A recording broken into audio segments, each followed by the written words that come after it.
Yeah, yeah.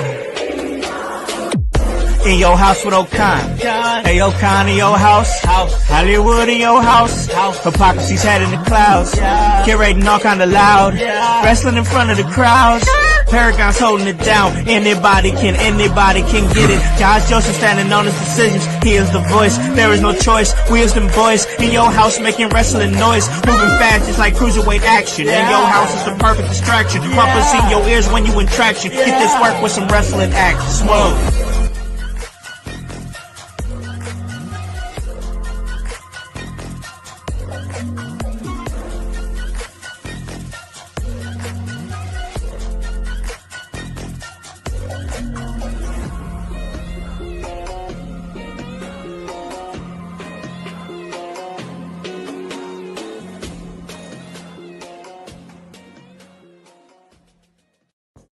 Yeah. What is up, guys? What is cracking? It's the Con Man, and I am in your house. And you guys already know the vibes. Anytime we slide on through, we're here to give you that work when it comes to this professional wrestling business. And guys, it is Tuesday, and I just decided to jump on here and just give y'all a little solo shot. Jump in here, talk a little bit of Monday Night Raw, because I really thought that it was a really, really good episode. I mean, after a couple of weeks of things being a little bit slow, and I feel like a lot of that's normal, especially around this time of year. Of course, we got Survivor Series War Games that's coming up right around the corner. They set up for that on this Monday Night Raw. But, you know, it's normal for around this time wrestling to be a little bit slow. You know, the holidays are here, and everybody's adjusting to that, including myself and everybody here at In Your House. But also, you know, I also want to acknowledge, you know, Happy Veterans Day. You know, that's the reason why I'm able to come to you. I'm usually off on Tuesdays anyway, but I decided to give you guys a little extra content because, listen, we're doing some different stuff here at In Your House. We are pivoting. We've got the amazing Annie O'Neill. She's taking some time off from the podcast, so we're pivoting some stuff on Wednesdays, and we'll get more into that as that comes. And I'll talk more about that at the end of the show. But once again, back to this Monday Night Raw. Really good Monday Night Raw, I think. And it was sneakily stacked. I mean, it just was. I didn't realize that we had two The Last Time Is Now tournament matches, both of them real good matches, and then also we had a surprise Intercontinental Championship match between John Cena and Dirty Dom. New Intercontinental Champion, John Cena, Grand Slam Champion, crazy. We also had a Women's Championship with Raquel Rodriguez, and she went up against Stephanie Vaquer. That match was fun, and I was happy to see Raquel Rodriguez in that situation, you know what I'm saying? And then what led to it at the end, which I think I'll talk more about that as when we get there. But then also, you had the Women's Tag Team Championship match that main evented Monday Night Raw. I mean, like crazy work. And you have 3 former women's champions involved there, and somebody is a decorated Women's Tag Team champion such as Kairi Sane, but you have Alexa Bliss and Charlotte Flair and Asuka all in that mix, and I just thought that it made for a great main event. Once again, a whole lot of things that went down on this Monday Night Raw that made me excited about it. We saw new participants that were announced for the Last Time Is Now tournament. We'll talk about that, and I just think it was a solid episode for sure. So let's jump right into it as we're talking about John Cena. John Cena, he's coming out. And this is his last time in Boston, man, his hometown. So that was real big. And the fans came out for him, man. Like, the pop honestly was crazy. It was absolutely insane. And I just, for me, the run down the aisle and how that's over is just so cool to me. It really is. Like when they get like he's there, he's talking to Stu, the cameraman and whatnot, doing his normal thing, got looking around and looking around at his hometown. But then when he runs down the aisle, the crowd gets extra hype for the run. And for me, that's just like we only got a few more dates left to see him, man. That's crazy. That is crazy to think that we've only got about what now 3 dates now. And not only is he going out, but man, he's going out. Listen, I like the tournament. There was some whispers on the internet of people saying, "Oh, well, this is a tournament for just an opportunity to face Cena, no title on the line." Stop. All right, I said it. I think I said it on Sunday, but stop it. All right, y'all, stop. All right, enjoy things. This is gonna be fire. So this, I am excited for what this is going to be, and the matches that it's producing. We had Sheamus and Shinsuke Nakamura, which honestly I'm up in the air because that Dominic Mysterio and John Cena match was so fire, and I can't decide which one was my match of the night. A lot of good wrestling, honestly, on this Monday Night Raw. Like bell to bell action, it was really good with a stacked card of like matches that were good, and then moving storylines within the confines of the wrestling. You know what I'm saying? Things were going on. We led to war games, but we still had a lot of great like wrestling going on. And I tell you, man, John Cena wearing the Intercontinental Championship is going to be so weird getting used to. Honestly, like it's weird because seeing him with the IC title, maybe this is a weird comparison, I'm sorry, but seeing him with the IC title is like seeing Michael Jordan in a Wizards jersey.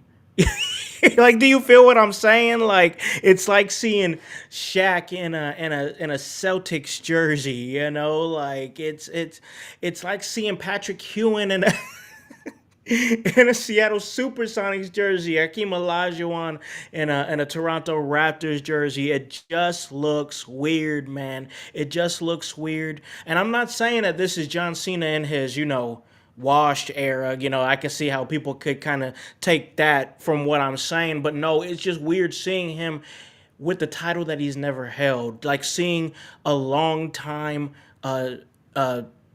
athlete wear a jersey that they've never worn before. So that's the vibe that I'm getting from the IC title being on John Cena. But I don't hate it at all. I really don't. I think it's fire, and I'm enjoying where it's gonna go because now it looks like we're moving towards. Not only are you fighting for the opportunity to retire John Cena, but now you're fighting for an opportunity for an elevated IC title because Cena's connected to it in his final run. Listen, Dominic Mysterio's run was ended up way better than what I thought it was going to end up being. It started off a little clunky, but then he started getting defense after defense, and it started making more sense and more sense. But I am hearing these heavy whispers. I mean, if it's heavy, it's not whispers. It's talk that that Dominic Mysterio was buried. All right, man. Okay. So, listen, we were saying the same thing with Julia when she had that weird short match with Chelsea Green where she dropped the Women's United States Championship. All right? That felt more like a burial than what you guys are talking about here, okay? Like, I don't use the word burial like loosely like that because it's too weird, you know what I'm saying? Too many, even myself, I put myself in this. There's too many people that think they know what's going on that have no clue what's going on. I'm blessed to be as close to it as I am, but even I don't know everything. So I just tell you what I know. And what I know is what we saw on Monday Night Raw was not a burial.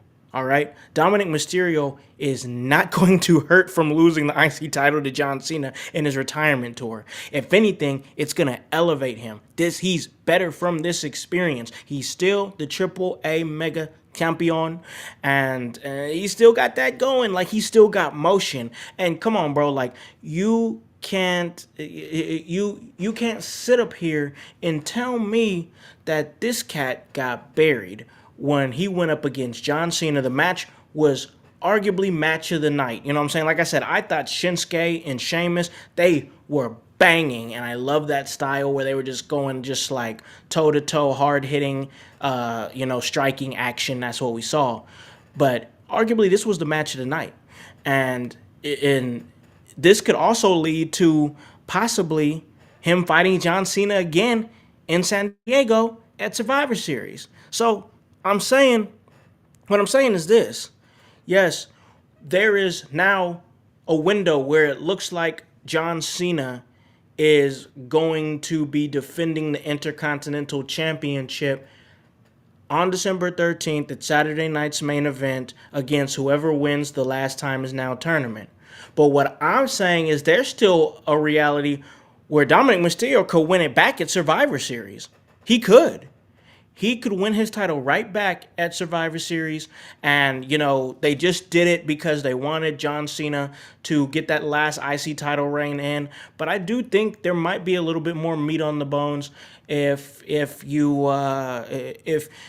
put Dominic Mysterio in the tournament and let Dominic Mysterio have a really deep run, maybe even win the tournament, and then go back against Cena and have his rematch as his final opponent December 13th. So, listen, there's a lot of different ways they can go with this. There's a lot of different ways that they can go with this. And it's just like Voice is saying here in the chat. He's saying people are saying that have no clue about wrestling and need to stop giving their opinions. Listen, that's never going to happen, bro. We're in the internet era. Everybody's going to give their opinions, whether they're right, wrong, indifferent, whatever it may be. But what I'm telling you is what happened to Dominic Mysterio, that match that he had with John Cena was not a burial. If anything, it was an elevation, and he's going to be better from it. They see Dominic Mysterio as one of the pillars of the WWE. He's one of the future guys. So I think they're going to take good care of him. Also, back to John Cena, and after he won the match, after, once again, great match. This dude is going out, still having great matches. Like, it's not like he's going out dragging both of his legs and, icing up every single... He's still, like, in decent shape, having great matches, like, still at a main event stature. You know what I'm saying? Like, he is still having main event caliber matches as he's going into his retirement. So crazy that but great for him that he's going out at great physical condition, healthy of mind and body and spirit. It's great to see him go out on his terms that way. And I love to see what he's doing here with this tournament in terms of giving back to the business and elevating not just one superstar, but many throughout this tournament. Like I said, I thought that the Last Time Is Now tournament matches were great, and it's gonna be awesome. It's gonna be awesome because we're already seeing matchups. Like I said, Sheamus versus Shinsuke Nakamura. That on any given Monday or Friday, you're not really seeing those two go against each other, especially in a match like that, because they're both on different shows and they're both baby faces. Like, there's no reason for those two to go up against each other, but this tournament created a reason for them to go up against each other. Same thing with Rusev and Damian Priest. No reason for these two to be going up against each other, but this tournament gave them a reason to go up against each other. Same thing with what we're going to be seeing with LA Knight and whoever this mystery opponent is. If you guys go back to our Sunday house party, we speculated on who it was going to be. LA Knight, a man that I don't think was present on Monday Night Raw, but a lot of different thoughts going on with him and what his status is, and I'm sure we'll cover that more on Sunday. But back to this Monday Night Raw, is it's crazy to see everything that's going to come from it, because we've already announced who people are heavily speculating to win this tournament. There was speculation on this tournament on the internet before it became official. Then there was more speculation that this man was going to win it, and that's Gunther. Gunther returning. He's going to go up against Javon Evans. That's going to be a fun match. Big man versus high flyer style is always good and always awesome. Like we saw with Stephanie Vaquer versus Raquel Rodriguez in the women's championship match on this past Monday Night Raw. But Javon Evans and Gunther are going to have a great match, and I do believe that Javon Evans is going to be elevated from it.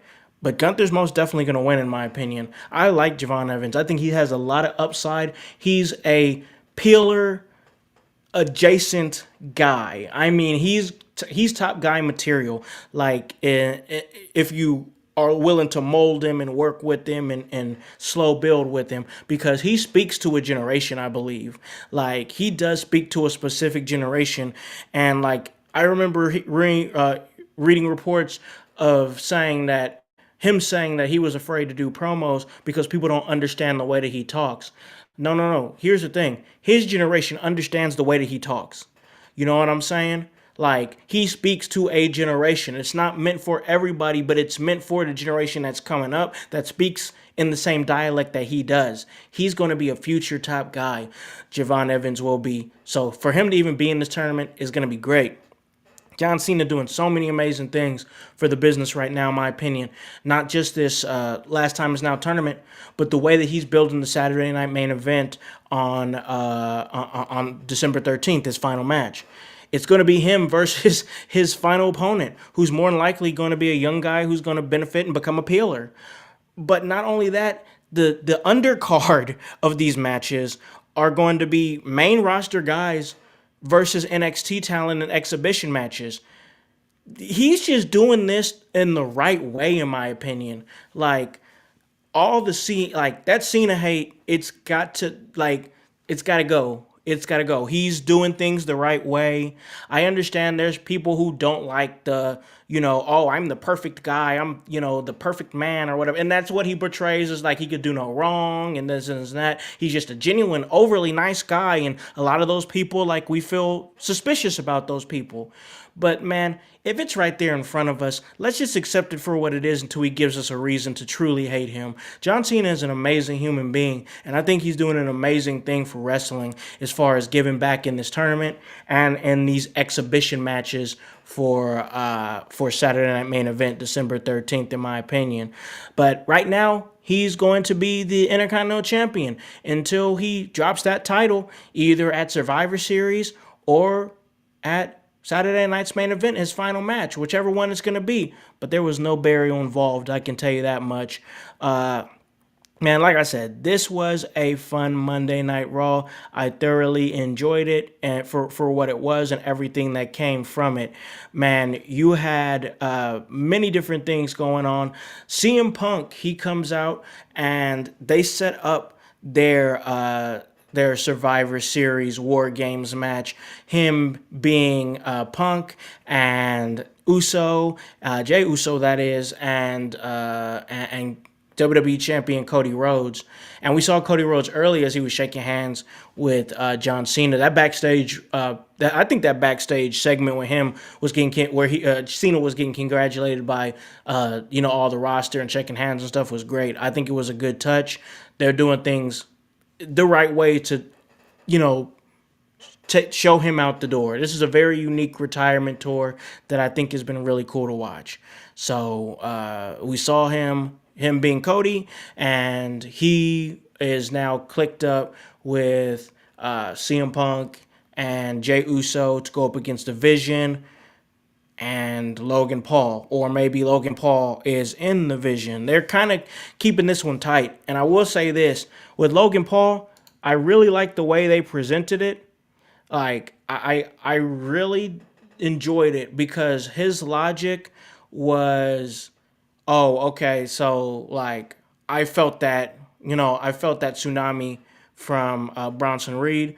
I didn't like it. It was awful, and he learned that if you are not with division, you're against division, and he did not want to be on the wrong side of an ass whooping every single week at the hands of the Vision. So, Logan Paul's not a man of the people. He's a smart man that does smart man things that benefits himself and nobody else. So the reason why he aligned himself with the Vision is really smart. So it makes him like Vision adjacent without actually being part of the stable. But I do like the fact that he and Heyman are working together. I think that's an interesting pair. Heyman is a guy who does well when it comes to being a talker who can work with another talker. So I think that it is great. I enjoy what they're doing with Logan Paul right now and how they're incorporating him and using logic, using how Logan Paul would actually think to align him with this faction that makes sense for war games that we're gonna see. So we got a William Regal sighting. That was awesome as he got a chance to he was backstage. He did the whole war games. You got to, I mean, I don't know how you guys do it, but it's like war games, war games, war games. I don't know. I don't know how you guys do it. I know we did it last year when we did our live podcast for Survivor Series War Games. I can't believe that's almost a year ago. That's insane that it's been a year since we did Survivor Series War Games and we did our live podcast there in Kokomo at Outhouse Records. That was a great time. But we're getting ready for another War Games, and that's going to be awesome between these two. Once again, I think that the way they're setting this up is real good. I'm enjoying what I'm seeing. It's easy to digest. I will say that. Once again, like I said, last few weeks a little rough, but they're making things make sense. John Cena's doing a whole lot of great work with the Last Time Is Now tournament. And for me, I'm always a fan of tournament-based competition. I've said it many a times on the show. I love tournament-based competition. I love the fact that we're not just going to see somebody pop up the day of December 13th, and that's who his final opponent is going to be. We're doing a tournament. This is cool. This is fun. Who's going out like this? Nobody. So, I think it's awesome. I thought this Monday Night Raw was awesome, and we're going to talk more about it. But before we do that, I'm going to take a break, pay a few bills, and then when we come back, I'm going to talk about the second half of Monday Night Raw. Hello everyone, it's the Pope Elijah Burke, founder and president of the Love Alive charity. I wanted to take this brief moment to share with you my charity's continued humanitarian efforts to positively impact the impoverished communities in and around the greater Jacksonville area. This cannot be possible without your support. If you'd be so kind, please take a moment to visit our website, love-alive.org, to learn more about the charity and its mission. Also, feel free to donate to our 501c3 organization that operates off of the donation of the public, which is you. Whether that be by website or via Cash App, $1 help makes a difference in the lives of others as we continue to positively influence many people by being the change that we wish to see in the world.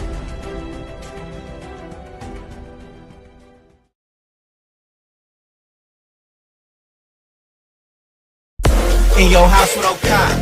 Hey, O'Con, in your house. Hollywood.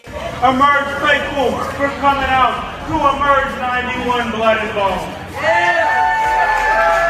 Since 2019, I have been the executive producer of the In Your House podcast. Since 2021, I've had the opportunity and the privilege to be a part of Emerge Wrestling in Columbus, Indiana.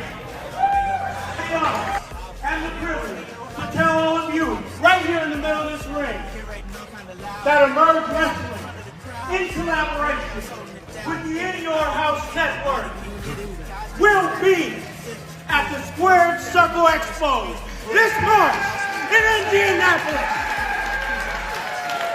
Indianapolis, Emerge Wrestling in your house. We'll see you in March. Hey guys, welcome back to In Your House. That is the solo shot here with your boy Khan, and we're talking Monday Night Raw. Listen, I thought it was a really good Monday Night Raw. I had a lot of fun watching it. Listen, I'm gonna keep it real with you. I watched the first half of the episode, then I fell asleep. I was tired, man. It's not because it was a bad episode. I was laying down. You know what I'm saying? I'm almost 40, bro. Like, if I lay down and I'm just a little tired, I'm sleep. I'm sleep. So I got a chance to wake up on this beautiful, snowy Veterans Day, and just got a chance to kicking it with my dog, and straightening up around the house. Watch the second half of Monday Night Raw. Got it done. Great episode. Enjoyed it. And listen, I got all the energy to do all that because of Goalie Nutrition, and I'm grateful for Goalie Nutrition for getting me through my day, getting me through my workouts, getting me through these podcasts, and doing everything that I need to do to stay the busy man that I stay, because I love to stay busy. I love to be working. I love to have some motion. You know what I'm saying? I love to have some motion. Hey, speaking of motion, check out everything we're doing on Apple Podcasts and Spotify, and check us out at the Squared Circle Expo in March. Hey, that's going to be in Indianapolis. We're going to be there live with some great talent. We talked about it on the Sunday house party, some of the talent that is going to be there. So go back and check that out. And listen, I got some editing to do. I got to make sure I'm catching up and doing exactly what I need to do. So we're going to talk some more Monday Night Raw, because there was a lot of interesting things that happened for me in my mind.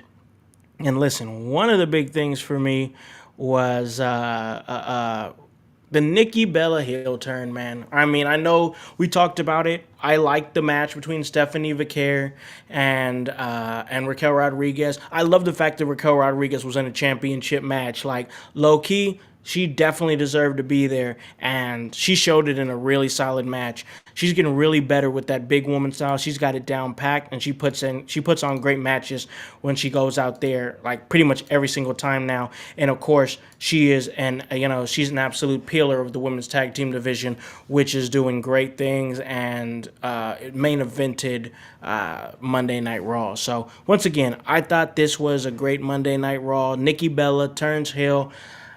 This needed to happen. I think that and listen, as somebody who's not a fan of Nikki Bella, I thought that it was great, and it was exactly what needed to happen. I mean, you put those feelings aside or whatever, and I think about how it was always coming to this spot.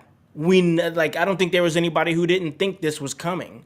I mean, because Stephanie Vaquer, super young in the business as far as WWE, and Nikki, who's been around the block a million times, and we all know that because we heard Cena left you chance. That was crazy work. I think y'all wild for that. But the fact of the matter is, she's a former Divas champion as well, and it looks like she feels like she still got something left in the tank as she hits Stephanie Vaquer with the title after helping her out and staking claim for the women's championship.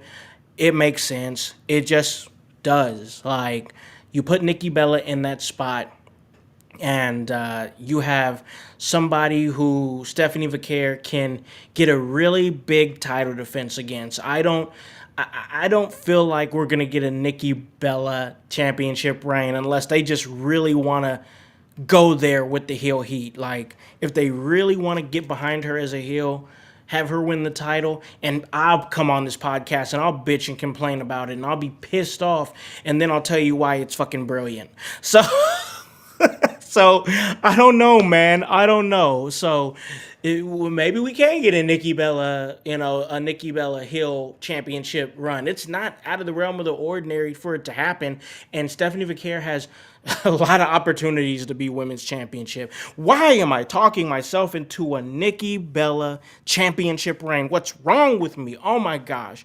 All right. So I hate to say it, but I like the heel turn because it made sense and it was exactly what needed to happen for sure. But listen, this was a night where I think that there was a lot of little things and touches in there that we didn't really think about. Like backstage, we have AJ Styles and we have Dragon Lee, who are looking for competition for the tag team championships. I like it. They are wanting to put the division back on the map. It's that division, that tag team division on Raw has been so bad for so long that, like, let's do something. Let's do something. So let's see what they come up with. To me, I think there's a lane for the titles to go back on the New Day, if that's what you choose to do. It's light on the Raw side of things when it comes to tag teams. So light. There's like no division at all. But maybe that could change. Maybe that could change. We'll see what happens with that. But after that, we saw Maxine Dupree, who they're really keeping close to their chest. She's not wrestling every week. She's having segments here and there, and she's working in the mid card. And we're really building her, man. We're really building her to possibly get that title off of Becky. Becky comes in with the stiff right hand after you have Maxine Dupree pretty much tell Adam Pearce, I'm locked in. I'm ready for Becky one more time next week. I know I said it once before, but I'm going to stand behind it again. I think that we are going to see the title change hands next week. I think the IC title is going to go to Maxine Dupree. Why do we keep going to this if it's not what we're doing? I know we saw it kind of with Chad Gable before, with Gunther, where it seemed like it kept going back to that, so you thought it was going to happen, and then it never did. But I don't know if they're going to go that lane with Maxine Dupree. I don't know if they will. It's going to be interesting to see, though. I like this little mid-card story that has been consistent on the show. They didn't have a whole lot of time to give it the time that it needed because of the tournament matches. Pretty much every other match being a championship match. Once again, this was a stacked Monday Night Raw in so many different ways. It was great. But listen, I'm telling you here that what they're doing right now, the little things that they're planting is really good. And I think it needs to happen. I think it needs to happen because there's a lot of people that are like tuned out right now, man. And I'm not going to sit up here and say that they're not. I mean, you're asking a lot of wrestling fans if you're not going to keep your product like top tier interesting as much as you possibly can. Even during the low periods, I feel like they're going to give us what they give us, but with everything that the wrestling fan gives towards WWE, like if you're a wrestling fan and you're locked into everything they're doing, like if you have Raw on Netflix, if you watch the CW on Tuesdays, if you're so locked in that you have Evolve on Tubi, you know what I'm saying? If you're deeply locked into the who's who that's WWE adjacent on Thursdays, you got to have like TNA Plus. You know what I'm saying? Fridays, USA on SmackDown, and then Peacock for Saturday Night Main Event, ESPN for PLEs. That's a lot, bro. That is a lot. And like before this week, and even like last Friday that I thought they really did some things, like I'm going to talk about that when we talk about Lash Legend. Having slow periods, it feels insulting when there's somebody that's all in on WWE and is paying all that money. Like I'm not going to do the numbers here, and I don't even know all the subscriptions, but like you're paying well around $100 a month, maybe more than that, maybe a little lower, but around $100 a month to view all of WWE's programming. And yes, you can pick and choose what you want. Nobody's making you. But if you want to follow what they're doing, especially on the main stage level, you gotta have Netflix. You gotta have USA. You gotta have Peacock, and you gotta have ESPN. That's how you're gonna. If you don't care much about NXT, if you don't care about Evolve, TNA, none of that stuff. If you just care about the main shows. You see what I'm saying? You got to have those. You have to have those. And I just feel like it's insulting to the fans when stuff's middling and not good. And that stuff is going to happen regardless of if we like it or not, because sometimes things are going to be weird. You know what I'm saying? There's going to be weird periods of time, like having to adjust to COVID or having to change the style of your product and how that pivot can be awkward when it happens. It's all part of the game. It's all a part of getting to that next level, that next generation, which I think that WWE understands that there's talents that's leaving the game that they can't lean on anymore. So 2026 is going to be about establishing new stars, new top billing, new household names, new and it's like here's the exciting thing about that is that there's no clear answer about who it's gonna be. Like there's guys that we talk about, like Dominic Mysterio, like Braun Breaker. You know what I'm saying? Like they're trying to build with Jade Cargill and many others that I could name. And I'm talking about young talent. So like I'm talking about Ethan Pages. I'm talking about Javon Evans. I'm talking about those type of talents that are like gonna be on the main roster in like the next 2 years, maybe less, maybe a little more, and have the opportunity to be impact players on the show. That's what we need to focus on because Cena is on his way out the door. You know what I'm saying? AJ Styles on his way out the door. We might have some more years of Shinsuke Nakamura left. How many more years of CM Punk do we have left? Seth Rollins, respectfully, has trouble staying healthy, and it's because he works at such a high rate. But he's, you got to think about that as well. Roman Reigns close to on his way out the door. A whole generation of talent. We talked about this on the show before. A whole generation of talent that's on their way out the door, and we're left to be like, who's next? We need to make it a little bit more clear who's next. But that's why I think that the Last Time Is Now tournament is great. That's why I think that these NXT versus main roster star exhibition matches at Saturday Night's Main Event, Cena's last match, December 13th, is going to be great. I just think that they're moving in a good direction right now because it's in a direction that it needs to be going to. We need to be thinking about who's next. You know what I'm saying? Because when you get too bogged down in who's right now, you're like, oh, let's pull and pull from what we can from CM Punk. Let's pull and pull what we can from Jey Uso. Let's pull and pull what we can from Cody Rhodes. And you're like, okay, but these guys are 40 plus. You know what I'm saying? CM Punk, Jey Uso, Cody Rhodes. You feel me? Like AJ Styles, John Cena. These guys, great, incredible shape. But we can't keep squeezing from them like that. You know what I'm saying? Especially if they don't want to, which if they're retiring, it means they have a desire to do something else in life. You know what I'm saying? They have a desire to see what that next chapter is. But with that next chapter, this situation right here is WWE has to look for their next chapter. That is where we need to be focused on right now. That the shift is happening, ladies and gentlemen.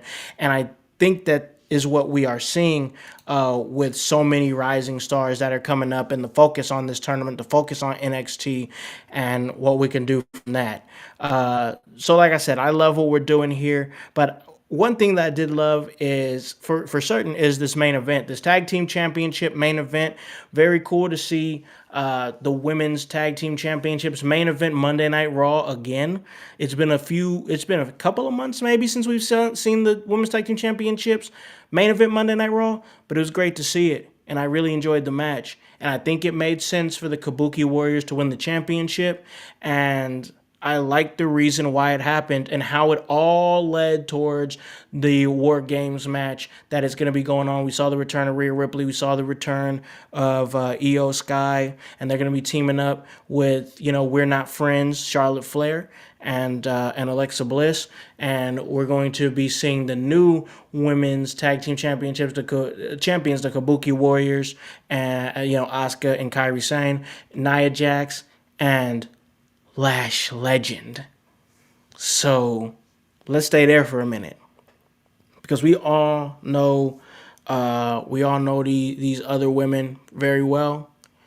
Lash Legend is somebody who I thoroughly believe is really being positioned in a really, really good spot. We saw her debut, her official main roster debut, this past Friday, where she helps out Nia Jax to defeat Charlotte Flair.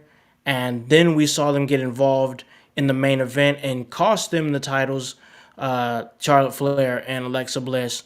And one big thing that stands out to me is Lash Legend is not only in main event segments on Monday Night Raw already, she's already involved in a Survivor Series War Games match right now.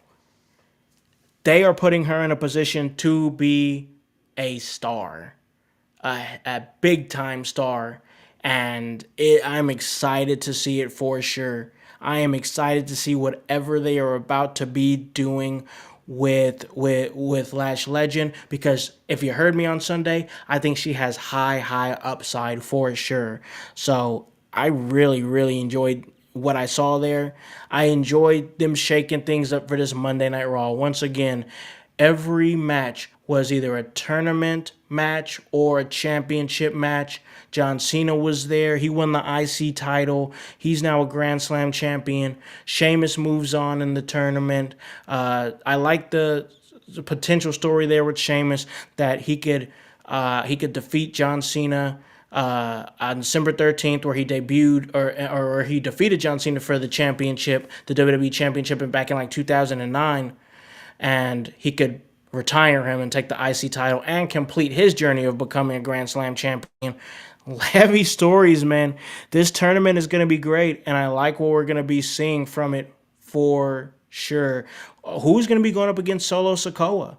Who's going to be the man that's going to face Solo Sikoa? We have another mystery opponent. This is fun, man. We're going to see a mystery opponent against LA Knight. Like, whoa. This whole scenario is just insane. I enjoy it. This whole tournament is going to be fun. And I'm just like, it looks like we're going to be seeing 2 matches every week. And I enjoy it. I enjoy it. I'm trying to look up here as I'm talking here, looking up some of these participants as far as who's next. Like I said, Gunther and Javon Evans. That's going to be great. But then we also have Jey Uso going up against The Miz. That's going to be good too. I mean, the tournament is good. It's the shot in the arm WWE really sorely needed. So I'm excited about that. And they are doing War Games in a different way this year, but I'm okay with it because they kind of made it string together. It doesn't always have to be stable versus stable, as long as everybody comes together for, a greater good, a greater purpose. We're gonna see what happens with these with these War Games matches. Kairi Sane is in, so we get a confirmed crazy trash can spot. So we know that's going to happen. What's he going to do this year? But it's going to be fun, man. The lead up to what we can see from War Games is going to be fun. So it's going to be thoroughly enjoyable. I'm excited to see it and everything that's going to be coming from it. But I'm going to slide out of here, call this a really great episode. Thanks for hanging with me and chatting with me if you did, or listening to me on Apple Podcasts, on Spotify. If you didn't get a chance to catch me live on YouTube and Facebook Live and whatnot, which I understand it's early on a Tuesday. Most people are still at work, and I'm just here chilling on my Tuesday off. But hey, as far as everything that I'm doing, I'm going to have one final weekend off before my last 2 dates of the year, where I appear at wrestling events and do commentary or help out backstage or what have you. The 22nd, I'm going to be in Columbus, Indiana. That's November 22nd.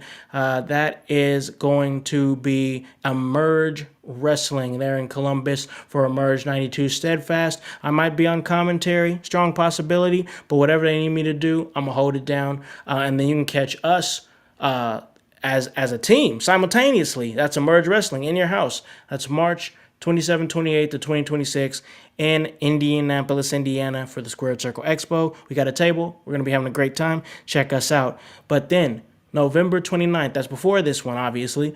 November 29th, it's going to be Signal 10 Wrestling presents Sam Knight's Last Ride, the retirement match of my man.